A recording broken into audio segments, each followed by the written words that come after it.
Harold Lebel. Qui est Harold Lebel? C'est un ex-député, peu importe le parti, qui subit un procès actuellement à Rimouski. J'ai lu, j'ai écouté la télé sur ses reportages. Et c'est évident qu'il y en a un des deux qui ment. Ben oui.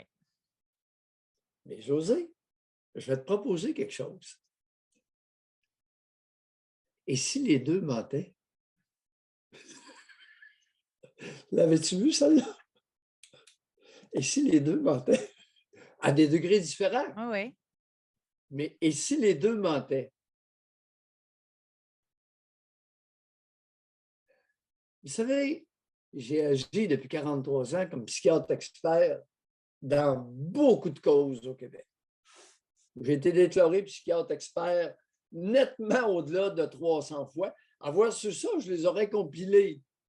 Mais j'en ai témoigné hier. J'ai dit, monsieur le juge, c'est gros minimum 300 et plus, et au-dessus. Déclaré, reconnu psychiatre expert par un juge. Bon. Donc, j'ai travaillé avec beaucoup d'avocats, des centaines d'avocats. Et beaucoup préparaient le témoignage de leurs clients.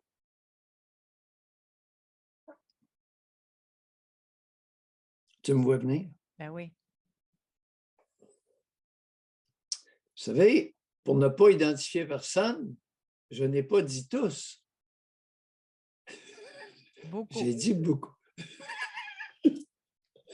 Vous savez, j'apprends la mesure des mots avec vous autres et tout ce qui entoure. Par contre, j'ai été 16 ans avec Mario Deschaines, le syndic adjoint du collège qui a été remercié pour ses savoureux services. Je l'ai eu 16 ans accroché au cul. Ah, c'est long, 16 ans. Hein? J'ai témoigné plusieurs douzaines de fois dans mon dossier. Et je peux vous dire une chose dont je suis extrêmement fier. Je n'ai jamais été préparé par un avocat. Ce que les enregistrements à tous les niveaux, conseil de discipline, 7 conseils différents avec un nombre d'auditions copieuses à chaque fois, tribunal des professions, Cour supérieure et Cour d'appel du Québec, à au moins 5, 6, 7 fois. J'ai jamais été préparé. Je pense que je suis un des rares qui n'a jamais été préparé à témoigner. Puis sans préparation, je les ai battus. Je suis de retour en pleine pratique, sans aucune limitation pour adolescents, adultes et vieillards.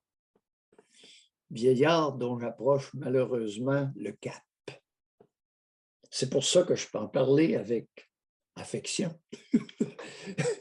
Mais là n'était pas l'essentiel de mon propos. Préparer quelqu'un à témoigner. Avocats et avocates, faites attention. Meilleure sera votre préparation au témoignage de votre client, plus il deviendra facile de soupçonner que votre partie et la partie adverse mentent jusqu'à un certain point. Mais moi, Je j'ai une t'écoute. pensée pour le juge là, qui va devoir trancher, le jury.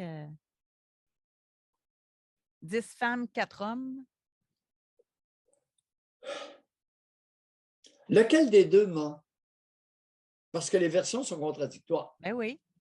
Une affirmation, sa négation. Bon, mais... Puis l'argumentaire, il y avait 2 femmes chez eux. Fait qu'il y en a une qui dormait, l'autre, il a demandé, elle a dit oui. Ça ne te tentait pas de coucher sur le divan, à la limite, là? T'sais. Il doit José, avoir un divan chez eux, là? José, j'ai assisté à tellement de préparation de témoignages de clients d'avocats, c'est gênant. Je disais jamais un mot, c'était pas de mes affaires. Parce que là, il est rendu victime, là. Il s'est fait piéger.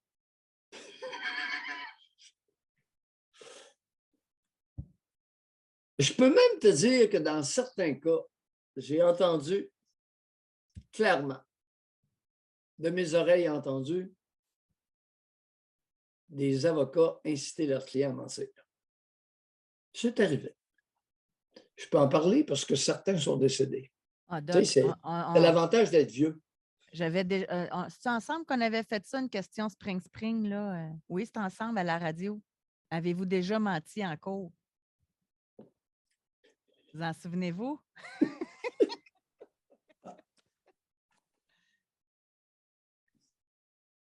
Puis plus que ça, là. Tu sais, je ne veux pas partir de quoi, là, mais moi, de mes propres oreilles, je l'ai entendu de quelqu'un, des juges payés aussi, là. Ça existe, ça.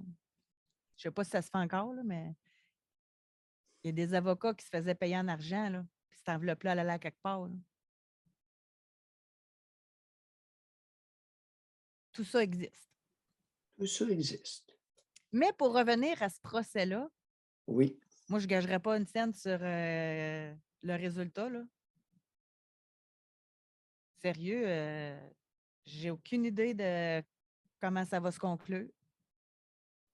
Il y a un vieux proverbe qui dit « un discours cousu de fil blanc ». Alors, il y a le fait. Il y a l'exagération du fait. Il y a l'amplification du fait. Et il y a le mensonge. Il y a le fait de cacher une partie du fait et ensuite le mensonge, qui est le contraire de ce qu'on sait être la vérité.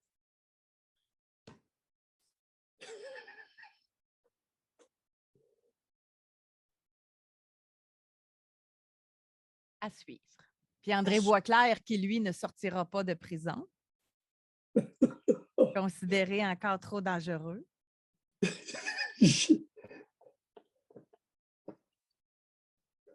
André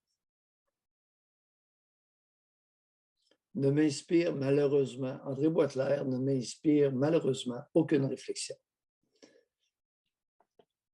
Il m'arrive, comme dit le proverbe, le dicton anglais, de garder mon souffle pour refroidir ma soupe.